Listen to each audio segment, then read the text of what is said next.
DXYZ Stock Analysis and Price Predictions. Is Destiny Tech 100 stock a buy? Watch this 1 minute video till the end to find out.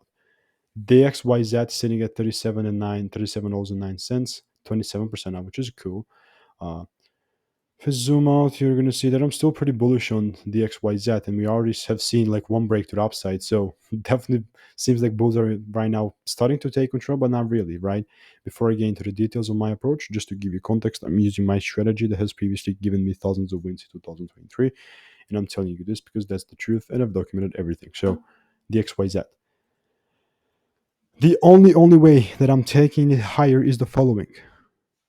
If bulls take control, how's that going to look like? It's a simple break above here. Okay, I want to see a break above $44 with a full candle and everything, like before we actually have any other bears take place. So that's that. Because before that, like definitely like a hard time from bullish trend, but we started kind of retracing, and now so I don't just force any particular calls or whatever. I want to see a double break happening. This is like literally something that I've tested for 20,000 freaking videos over the last 4 years. So I do have a lot of experience. For more volume and resources, check out the first link in the description.